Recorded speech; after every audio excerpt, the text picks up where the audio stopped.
오늘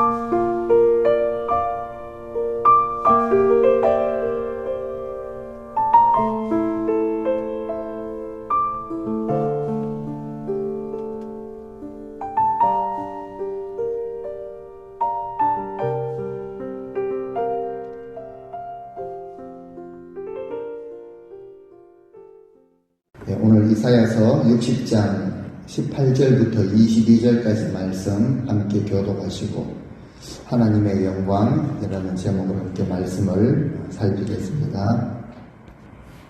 오늘 아버지 날입니다. 인사를 또 들어오실 때도 하고 광고 때도 또 인사를 하고 그랬는데요. 다시 한번 이 자리에 모든 아버지들께 존경과 감사 또 사랑을 드립니다. 특별히 오늘 또 찬양대 헌신 예배로 그렇게 드립니다. 일부 예배에는 우리 찬양대원들도 계시는데요. 주로 이제 우리 성도님들이 많이 계시는데 우리는 모두가 다 하나님 앞에 예배자로 살아가는 그런 존재들입니다. 그래서 오늘 이 예배를 통해서 우리 모두가 하나님의 영광을 나타내는 그런 예배자로 서도록 새롭게 헌신하시는 그런 예배가 되면 좋겠습니다. 그래서 우리 모두를 위한 헌신 예배로 생각을 하셔야 합니다. 말씀을 준비하면서 오래전에 들었던 이 드라마 제목 하나가 생각이 났습니다.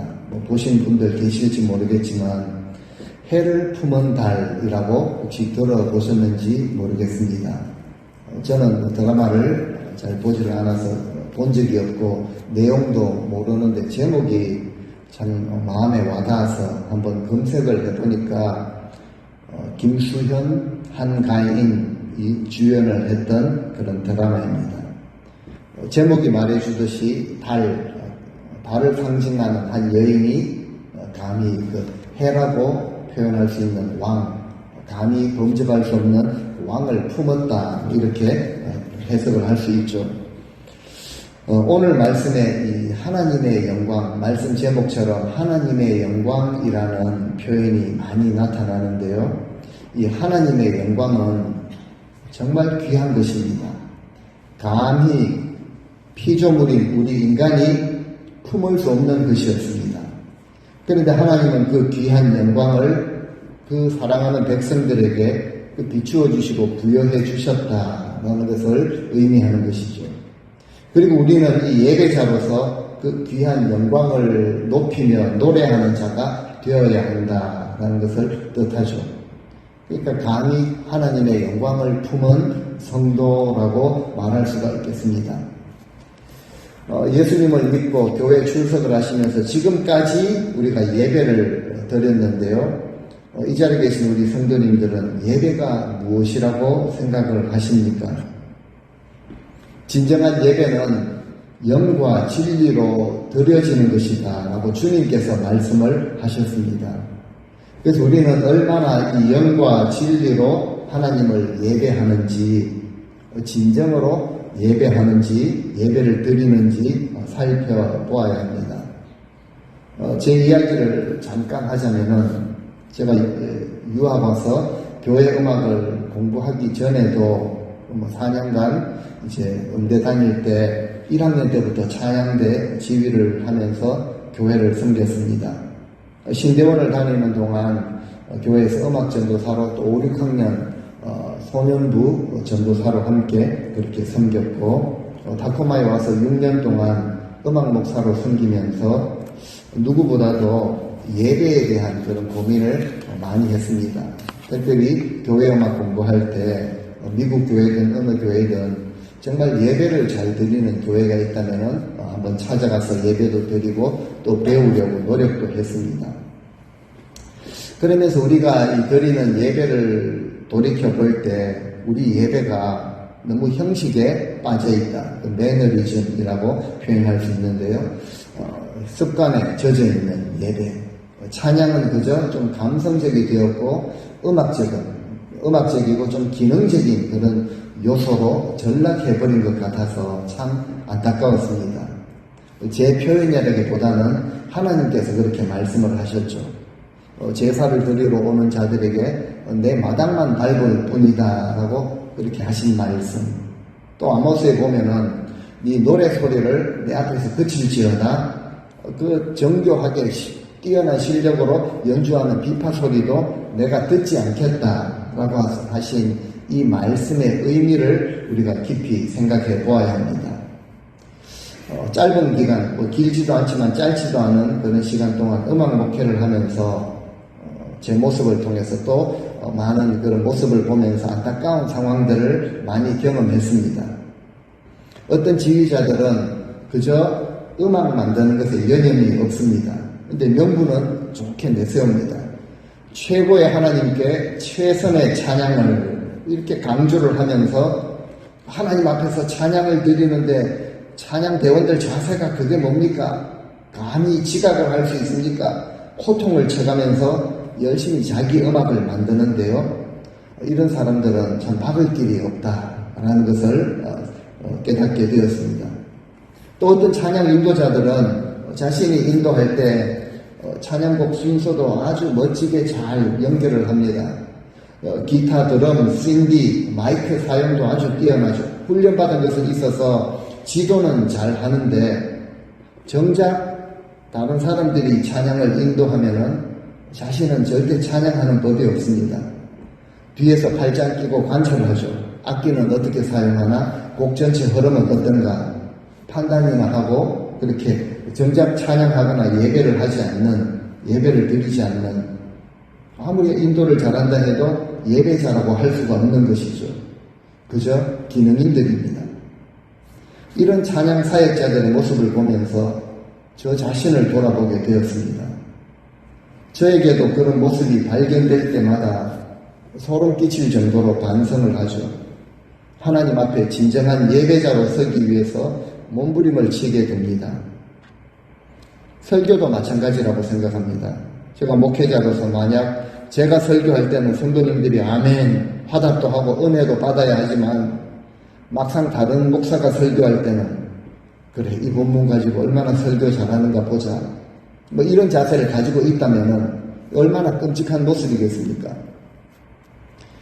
음악 목사였기 때문에 간혹 지역의 교회들 올림피아부터 페더럴웨이까지 찬양대 헌신 예배를 인도하는 일들이 좀 있었습니다. 이 예배를 마치고 나면은 성도님들 그리고 특별히 젊은 청년들까지 저에게 와서 공통적으로 하는 표현이 있었는데요. 오늘 이 말씀을 듣고 회개를 하게 되었습니다 라는 표현을 의외로 많이 하셨습니다. 뭐 제가 오늘 드리는 이 설교 말씀을 듣고 전하는 말씀을 듣고 다들 회개하시라고 드리는 말씀은 절대 아닙니다. 혹시 우리도 마찬가지죠. 회개할 부분이 있다면 하나님 앞에서 특별히 예배자로서 회개를 하셔야 되는 것이죠. 찬양대 헌신 예배에서는 제가 뭐 솔직하게 그리고 노골적으로 자주 하는 말이 있습니다. 예배자가 아니면은 저는 찬양을 좋아합니다 라는 이런 표현 하지 마시라고 그렇게 직설적으로 말하기도 합니다. 그냥 그저 조용한 경배 찬양을 좋아하시면은 저는 발라드풍의 종교음악 좋아합니다. 신나는 찬양 좋아하시면은 저는 트로트풍의 교회음악 좋아합니다 라고 솔직하게 그렇게 말씀하시라고 그렇게 이야기를 합니다. 찬양이 될 수가 없죠. 그저 노래고 음악입니다. 그래서 저는 항상 예를 들어서 찬양 인도자들에 대한 그런 이야기를 가끔 하는데요. 세상에 유명한 경배 찬양 팀들이 많이 있습니다. 그 팀원들을 보면은 아주 뛰어난 연주자들이고 보컬들을 보면은 목소리도 얼마나 좋은지 모릅니다. 은혜스럽게 화음도 아주 잘 맞추죠. 무대 앞에 쭉 서가지고 잘 짜여진 순서대로 찬양을 인도하고 나면은 뭔가 예배를 잘 드린 것 같은, 제대로 드린 것 같은 느낌이 들기도 합니다. 그런데 어떤 찬양 인도자는요, 그저 기타 한 대로 혼자서 조용하게 인도를 합니다. 아버지 사랑합니다. 첫 소절을 부르면은 그때부터 이 청중들 사이에 흐느끼면서 눈물을 흘리며 회개하는 자들이 생겨납니다. 눈을 감고 은혜에 깊이 잠기고 하나님의 임재와 하나님의 영광을 체험하는 자들이 많이 생겨나죠. 그래서 다른 뛰어난 지도자들이 기도하면서 하나님께 묻습니다. 하나님, 저희는 이렇게 실력들도 뛰어나고 준비도 잘하고 인도도 제법 잘했는데, 그래서 청중들이 감동도 하고 열심히 찬양을 드릴 것 같은데 왜 이렇게 깊은 하나님의 임재를 느끼지 못하는 것일까요? 그때 하나님의 대답이요, 짧은 한마디입니다.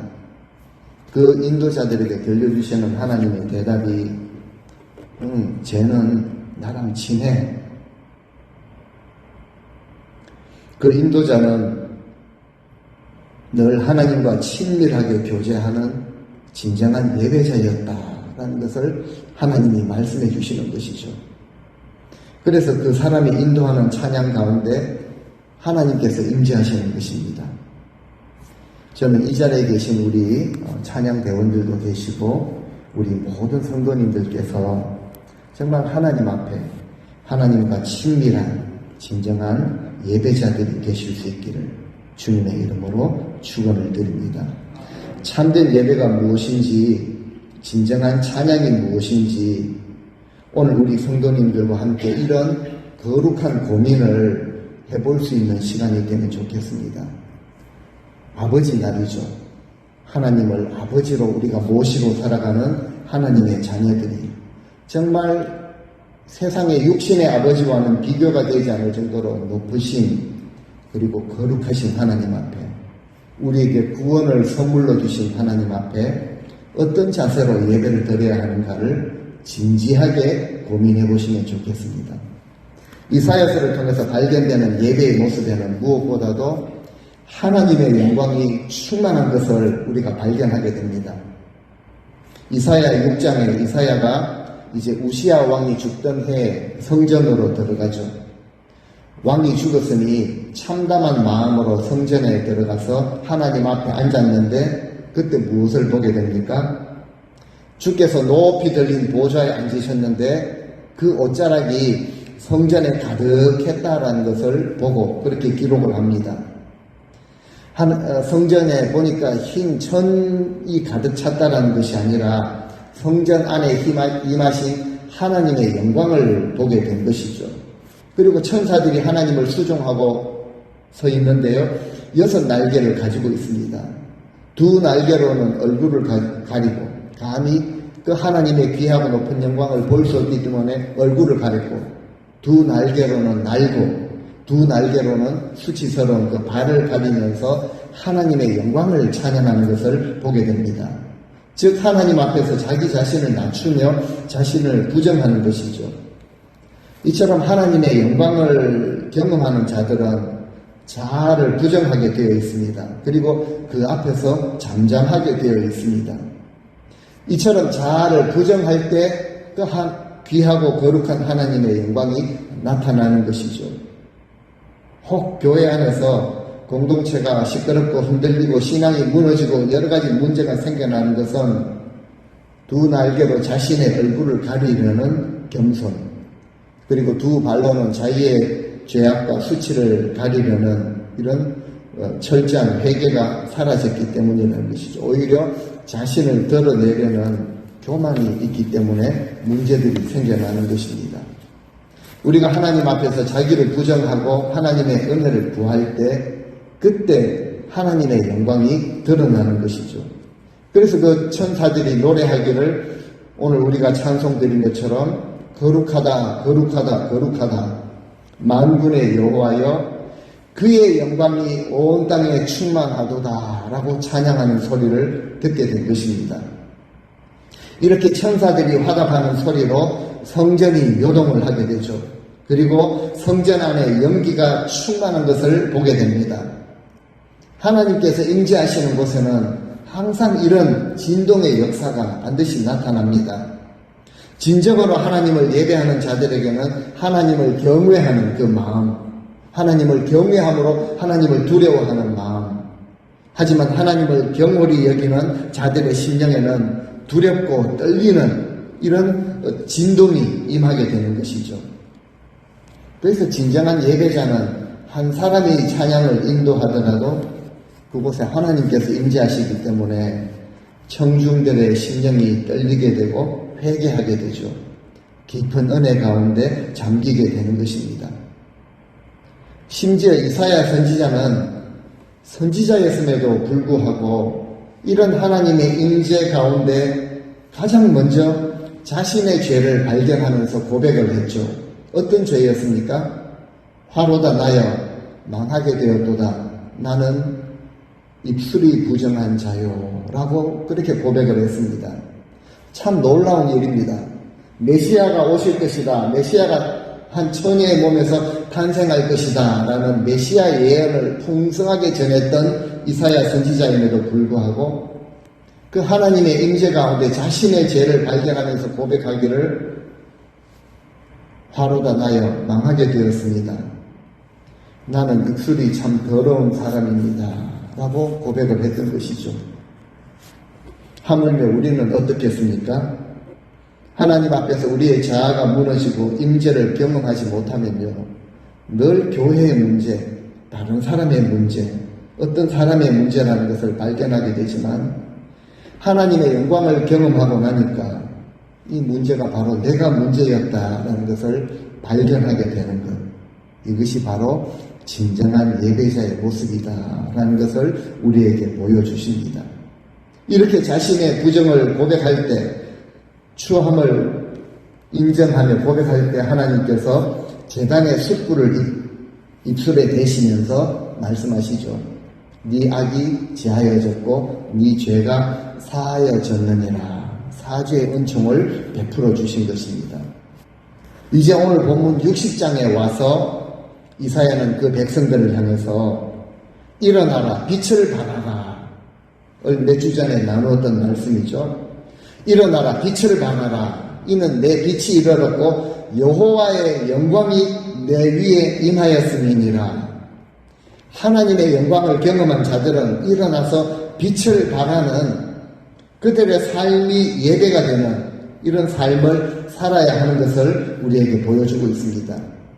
우리가 일어나서 빛을 발할 때 그때 나라들이 빛으로 나오게 되고 세상의 여러 왕들이 밝게 비치는 네 광채를 보고 너에게로 몰려들 것이다 라고 말씀을 하십니다.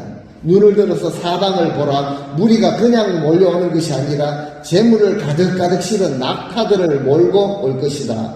여기 보니까 금과 유향을 가지고 와서 여호와를 찬송할 것이라 라고 말씀을 하십니다. 그들 역시 예배자가 된다라는 의미이죠.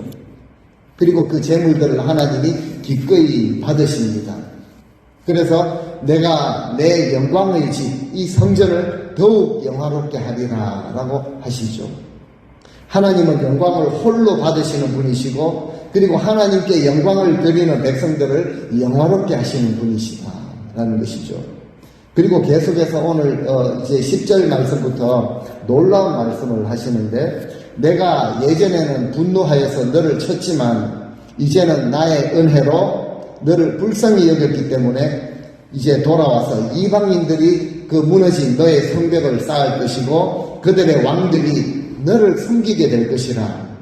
이 성벽이라는 것은 자기 자신을 방어하기 위해서 자신이 튼튼하게 쌓아 올리는 것인데 이 성벽을 이방인들이 쌓을 것이라 라고 하십니다. 그리고 그들의 왕들이 너를 섬기게 될 것이라 라고 하시죠. 성벽에 이어서 성문에 대한 말씀을 하시는데 11절에 보니까 그 성문이 항상 주야로 닫히지 않고 열려 있다라는 것이죠. 그리고 그 성문을 통해서 이방 나라들의 재물들을 가져오게 되고 그들의 왕들을 포로로 끌어온다라고 말씀을 하십니다. 성벽에 성문이 있는데 이거는 성문을 이제는 닫을 필요가 없을 만큼 나라가 안정이 되었고 평화롭다라는 것이죠. 나라가 전쟁 중에 있다면 어떻게 밤낮 열어놓을 수가 있겠습니까? 낮에도 꽁꽁 걸어 잠궈야 하는 현실이겠지만 하나님이 은혜와 복을 허락하시고 평화와 안정을 허락하셔서 그 문이 항상 열려있다는 거죠. 그리고 그 문을 통해서 이방 나라들이 전쟁이 아니라 이제 재물들을 가져온다는 것이죠. 그리고 그 왕들을 이 앞에 포로로 끌고 오겠다. 바로 예배자들에게 허락하시는 복입니다. 열방이 예루살렘으로 나오게 되고 재물을 드리게 되고 하나님을 예배할 것이고 예루살렘은 만민이 나와서 예배를 드리는 거룩한 곳, 그리고 하나님의 영광이 가득 임하는 것으로 구별된다라는 것이죠. 세상 모든 나라는 알게 되는 것이 있는데, 구원은 바로 우리 하나님으로부터 나오는 것이다 라는 것을 알게 될 뿐만 아니라 그 하나님을 경배하게 된다라고 말씀을 하십니다. 12절, 그때 하나님의 성도들이 섬김을 받을 것인데, 그들을 섬기지 않는 백성들은 어떻게 하십니까? 진멸을 시켜 파멸을 당하게 된다는 거죠. 그리고 보니까 이 모든 역사를 하나님께서 이루어 가십니다. 이방인들로 하여금 예루살렘의 성벽을 쌓게 하시고, 성문을 항상 열어놓으셔서 재물을 가지고 오게 하시고, 특별히 하나님을 섬기지 않는 그런 나라들은 그때 다 진멸당하게 하신다. 이렇게 하시는 이유가 있는데, 그 이유는 바로 하나님의 영광이 드러나도록 하기 위함입니다. 13절 말씀에 레바논의 영광이라고 표현을 하죠. 그리고 모든 고급 목재들을 함께 가지고 오게 된다는 거죠. 왜 그렇습니까? 내 거룩한 곳을 아름답게 할 것이다. 나의 발둘 곳, 성전이들, 하나님 임하시는 성전, 하나님의 영광을 거룩하게 드러낼 것이다. 그러니까 하나님의 영광을 드러내는 이 귀한 것을 거듭거듭 말씀하고 계십니다. 왜 그렇습니까? 주님의 몸된 교회, 주님이 머리 되시는 이 교회가 바로 하나님의 거룩한 영광을 품은 곳이기 때문에 그렇습니다. 이 교회에는 하나님의 영광이 있다는 것이죠. 하나님의 영광이 사라지면은 교회가 아닙니다. 그래서 진정한 예배자들은 하나님의 영광을 품고 있는 교회를 귀하게 여깁니다. 그리고 사도들이 이제 설명하기를 오늘날 교회는 바로 우리의 몸이다라고 설명을 합니다. 그래서 바울도 너희 몸을 하나님이 기뻐하시는 거룩한 산 제사로 드리라. 이것이 바로 신령한 진정한 예배라는 것이죠. 그래서 예배자들 찬양 대원으로서의 헌신은 오늘 한번 오랜만에 몇 년 만에 드리는지 모르지만요, 오늘 한번 드리는 것으로 그치는 것이 아니라 진정한 헌신은 우리 삶을 통해서 계속 드러나야 한다는 것이죠. 그런데 특별히 어떤 삶인가를 18절에서 말씀을 하십니다. 우리 18절 말씀 다시 한번 읽어 보시겠습니다. 다시는 강포한 일이 네 땅에 걸리지 않을 것이요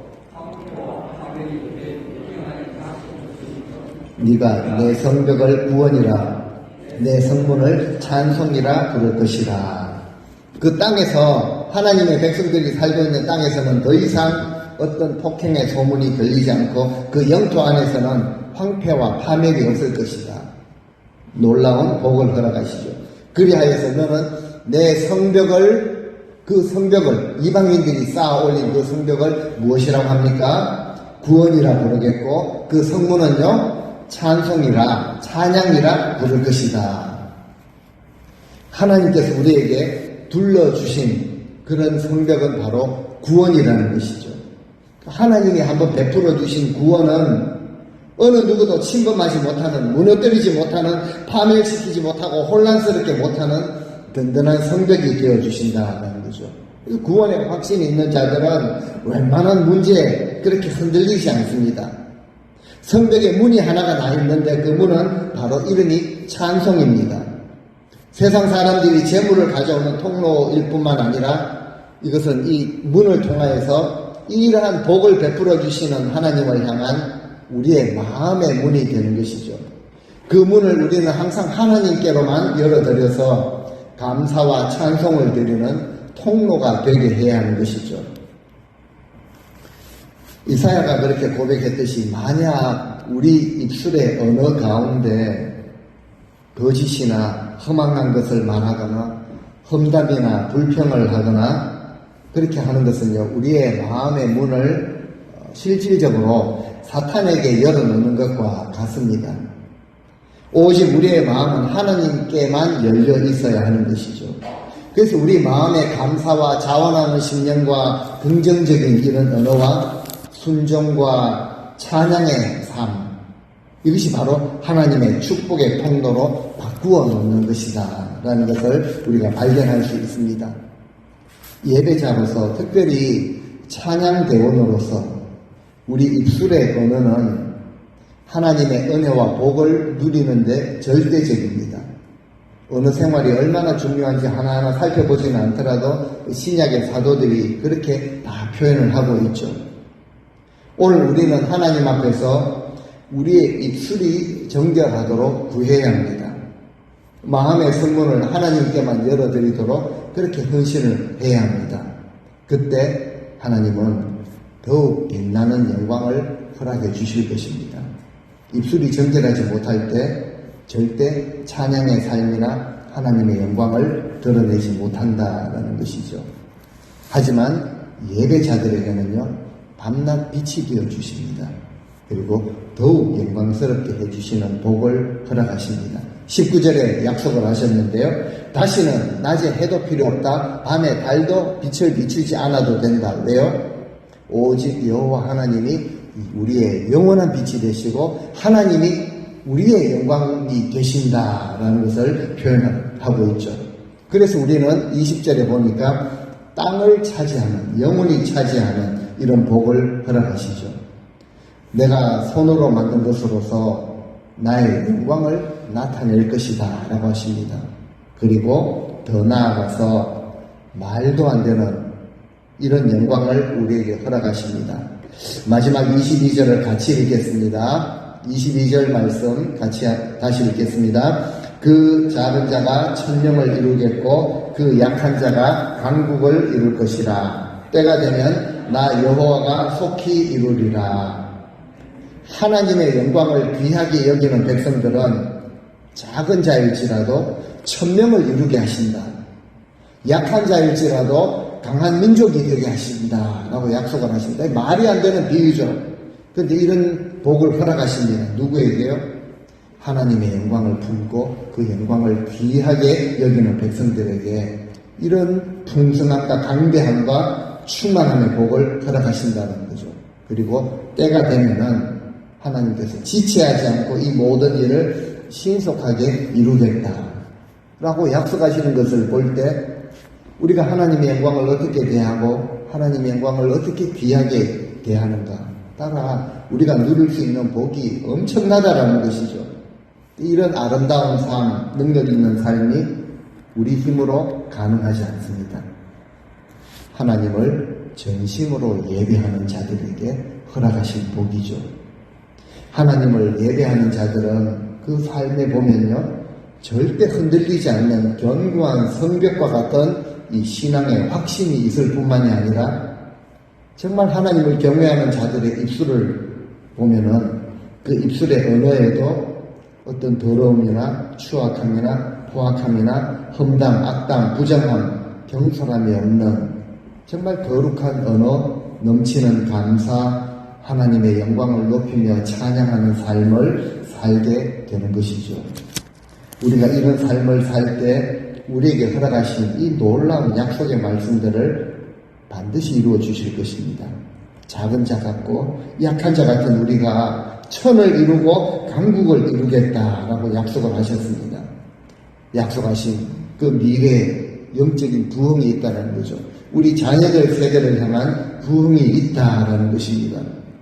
우리 모두가 하나님 앞에 진정한 예배자가 되어서 이런 부흥을 마지막 때에 우리가 더욱 사모해야 되지 않겠습니까? 어렵고 힘든 상황은 누구에게나 있습니다. 오늘 그렇게 또 표현을 하셨는데요. 그냥 이렇게 참 앉아있는 것 같지만 우리 모든 아버지들 얼마나 또 가정을 향한 그런 부담을 다 가지고 그렇게 다 고생을 하면서 살아가고 있지 않습니까? 정말 어렵고 힘든 이런 상황, 현실 가운데 살아가는 우리의 삶을 비추어 볼 때 우리가 정말 신뢰하고 붙들 수 있는 것은 하나님의 말씀밖에 없다라는 것을 오늘도 다시 깨닫게 됩니다.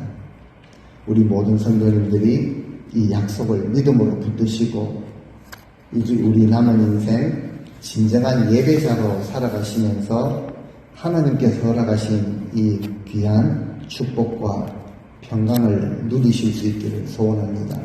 우리 남은 인생 하나님의 영광을 밝게 비추는 이런 예배자의 삶을 살아가시면서 하나님 허락하시는 작은 자가 천명을 이루고 약한 자가 강국을 이루는 그런 귀한 약속을 받아내시고 복된 승리하는 이기는 삶 살아가시는 우리 모든 찬양대원들과 우리 성도님들 다 되실 수 있기를 우리 주님의 이름으로 간절히 축원드립니다.